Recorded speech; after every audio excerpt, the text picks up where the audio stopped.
Anda kembali di Kabar Siang pemirsa, tingkat keterisian tempat tidur di rumah sakit rujukan COVID-19 terus meningkat seiring dengan melonjaknya kasus COVID-19 akibat merebaknya varian Omikron. Pemerintah daerah pun diminta segera menyiapkan tambahan fasilitas isolasi dan melakukan konversi tempat tidur di rumah sakit rujukan.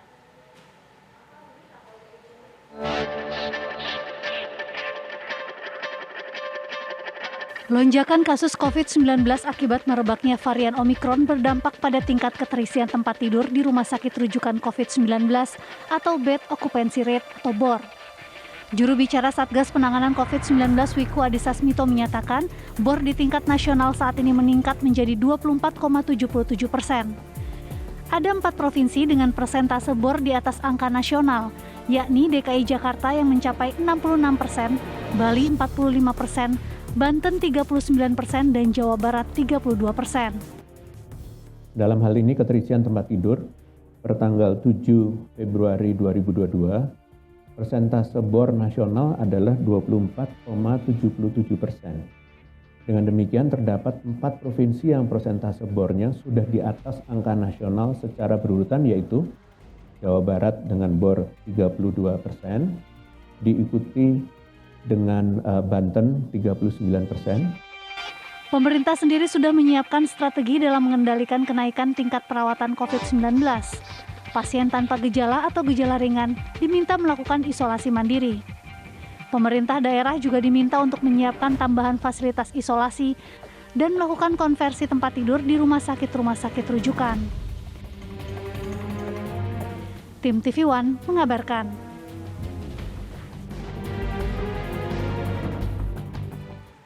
Peningkatan jumlah pasien COVID-19 mulai terjadi di Rumah Sakit Umum Daerah Karawang, Jawa Barat sepekan terakhir. Saat ini tingkat keterisian tempat tidur di RSUD Karawang sudah mencapai 90%. Dari total 30 tempat tidur yang ada, sebanyak 27 tempat tidur diantaranya sudah diisi oleh pasien COVID-19. Pihak rumah sakit pun akan mengkonversi tempat tidur untuk perawatan pasien COVID-19. Perawatan pun diprioritaskan bagi pasien dengan gejala berat, memiliki komorbid dan lansia. Sementara untuk pasien bergejala ringan diminta untuk melakukan isolasi mandiri.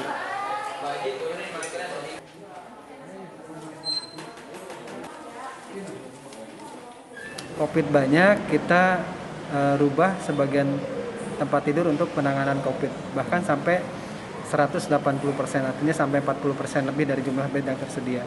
Nah, memang sesuai dengan PP 47 ya tentang rumah sakit memang harus siap menghadapi wabah. Jadi untuk rumah sakit pemerintah itu minimal 30% harus dialokasikan untuk penanganan wabah.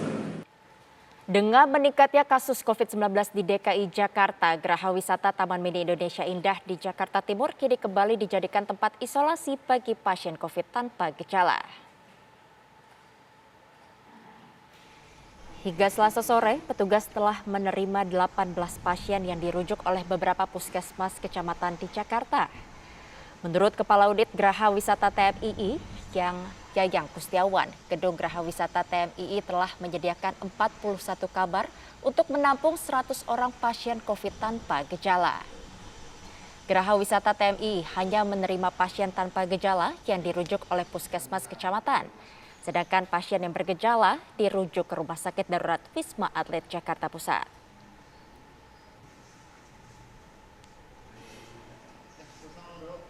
Jadi pasien itu melapor ke pihak puskesmas kecamatan setempat dengan membawa bukti PCR swab dan juga data diri. Nanti diperiksa oleh tim dokter apakah bergejala atau tidak.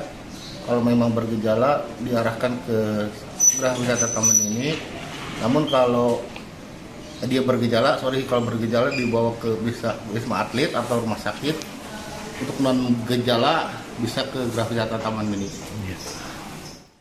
Rumah Sakit Darurat Lapangan Tembak Jalan Kedung Cowek, Surabaya dipersiapkan untuk mengantisipasi meningkatnya kasus COVID-19. Untuk mengantisipasi penuhnya rumah sakit, pasien COVID-19 dengan gejala ringan dan tanpa gejala dihimbau tidak isolasi di rumah sakit.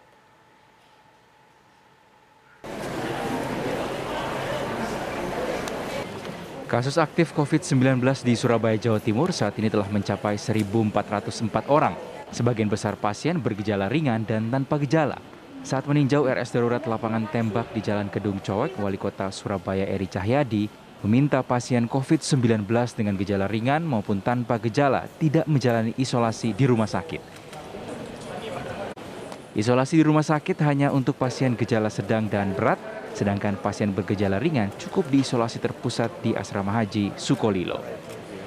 Untuk mengantisipasi itu kembali kami siap-siap, sehingga kami berharap seluruh warga Surabaya ketika mengalami COVID-19 Omikron ini bisa langsung ke tempat-tempat isoter. Memang bisa dilakukan isolasi mandiri, tapi kita bisa membayangkan kalau kita yang sakit tapi kena keluarga kita, jadi lebih baik kita ngalah, dari wong Jawa ngalah demi keluarga kita. Eri juga menyatakan keterisian pasien COVID-19 di rumah sakit sekota Surabaya masih rendah, namun pasien yang dirawat sudah mulai naik. Sandi Irwanto mengabarkan dari Surabaya, Jawa Timur. Sejumlah daerah mulai mempersiapkan tambahan tempat perawatan bagi pasien COVID-19 seiring dengan lonjakan kasus positif akibat merebaknya varian Omikron. Kita bergabung dengan Rizky Darmansyah di Wisma TMII Jakarta dan Sandi Irwanto di RSUD Dr. Sutomo Surabaya.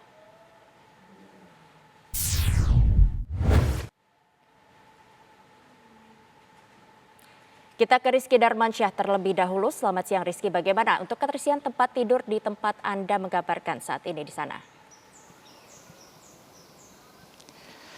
Iya, Yohana dan juga pemirsa, Geraha Wisata Taman Mini Indonesia Indah ini kembali digunakan sebagai tempat isolasi pasien COVID-19 per 7 Februari atau Senin lalu untuk pasien COVID-19 tanpa gejala dan juga gejala ringan. Data yang kami peroleh, ini per Selasa kemarin sudah ada 19 pasien COVID-19 yang menjalani isolasi di Geraha Wisata TMII, dan rencananya hari ini akan ada tambahan 7 pasien baru lagi, sehingga seharusnya per Rabu ini ada total 26 pasien COVID-19 yang akan menjalani isolasi. Pasien-pasien baru ini biasanya akan masuk sekitar pukul 12 siang ataupun hingga pukul 5 sore atau batas akhir penerimaan pasien di Geraha Wisata Taman Mini Indonesia Indah.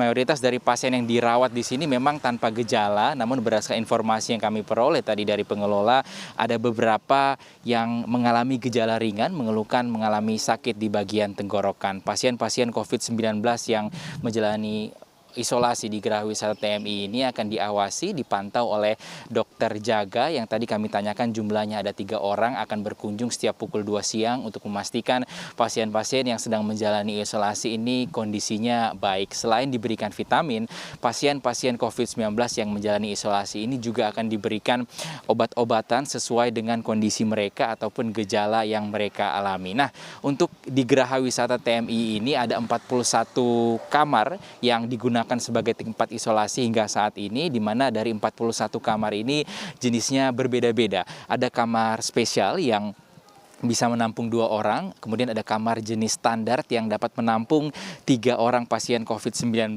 dan ada kamar jenis barak ini yang mampu menampung 5 orang. Biasanya digunakan oleh satu keluarga yang terjangkit COVID-19 ataupun virus corona. Untuk fasilitas sendiri, Yohana dan juga pemirsa, ini tidak berbeda jauh dengan fasilitas-fasilitas di tempat isolasi COVID-19 lainnya. Ada tempat tidur, ada TV, kamar mandi, dan juga lemari, serta ada tambahan fasilitas internet ataupun wifi. Tentunya ada fasilitas-fasilitas lainnya untuk mengantisipasi seperti tabung oksigen dan juga kursi roda yang bisa digunakan oleh pasien COVID-19. Nah, pasien COVID-19 yang menjalani isolasi di Geraha Wisata TMI ini akan menjalani isolasi kurang lebih 10 hari setelah pengambilan sampel ataupun swab pertama. Jika memang kondisinya selama 10 hari ini baik dan juga berdasarkan pantauan dari dokter kondisinya juga baik, ini boleh pulang ataupun telah dinyatakan selesai menjalani isolasi di Geraha Wisata. Namun jika ada ataupun masih ada keluhan, ini akan kembali diperpanjang selama 3 hari, barulah diperbolehkan untuk pulang. Kita tahu Geraha Wisata Taman Mini Indonesia Indah ini sempat digunakan sebelumnya saat puncak kasus virus corona varian Delta, namun per bulan Agustus kemarin sudah tidak digunakan lagi, barulah digunakan kembali pada 7 Februari 2020. 2022 lalu. Untuk sementara itu yang dapat kami kabarkan. Kita kembali kepada Yohana Gabriela di studio. Baik, terima kasih Rizky Darmansyah atas laporan Anda. Kita beralih ke Surabaya bersama dengan Sandi Irwanto. Sandi, kalau tadi di Jakarta ini sudah mulai terisi penuh, bagaimana dengan di Surabaya saat ini? Baik, di tengah melonjaknya kasus COVID-19 di Indonesia maupun di Surabaya, saat ini ada secercah kabar baik dari Surabaya, di mana mulai hari ini uji klinis vaksin merah putih tahap pertama pada manusia mulai digelar, di mana vaksin merah putih atas inisiasi Universitas Airlangga Surabaya bersama Biotis ini digelar di Rumah Sakit Umum Dr. Sutomo Surabaya. Uji klinis vaksin merah putih ini sendiri dihadiri langsung oleh Menko Pembangunan Manusia Muhadjir Effendi, dan sedianya dihadiri Menteri Kesehatan Budi Gunawan Sadikin, namun beliau berhalangan. Meski demikian, seremoni uji klinis merah putih tadi tetap berjalan lancar dan berlangsung sukses. Saat ini bergabung dengan kami Rektor Universitas Airlangga, Profesor Dr. M. Nasi, untuk berbagi tentang vaksin merah putih ini seperti apa. Baik, Prof, bisa dijelaskan seperti apa vaksin merah putih ini nantinya? Baik, jadi pertama tentu kami sangat berterima kasih dan mengapresiasi atas kontribusi dari berbagai macam pihak, termasuk effort yang luar biasa, kerjasama yang sangat baik dengan kawan-kawan di bimbingan dari kawan-kawan di BPOM, Kementerian Kesehatan, Pak Menko, dan pemerintah Provinsi Jawa Timur, serta tentu saja adalah kawan-kawan para peneliti dan biotis. Salah satu dari tahapan kritis yang kita tunggu-tunggu selama ini, yakni pelaksanaan uji klinis ini bisa kita mulai pada hari ini.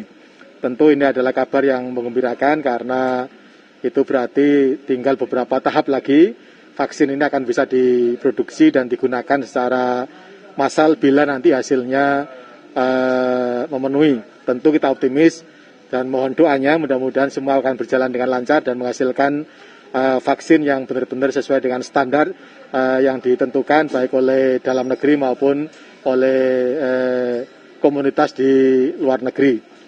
Vaksin merah putih sendiri adalah merupakan salah satu dari vaksin merah putih yang dikembangkan di Indonesia karena ada konsorsium dan akan menghasilkan banyak pendekatan.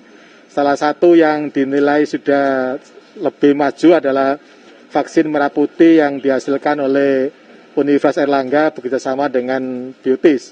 Vaksin yang lain dihasilkan oleh Ekman dan Bio Farma serta vaksin yang lain masih dalam proses, tapi kita fokus di vaksin merah putih besutan UNER ini yang kita menggunakan pendekatan inactivated. Nah, ini yang kita dorong bersama, pendekatannya sama dengan kurang lebih Sinovac gitu kan. Dan yang tidak kalah pentingnya adalah vaksin merah putih ini sudah mendapatkan sertifikat halal dari MUI.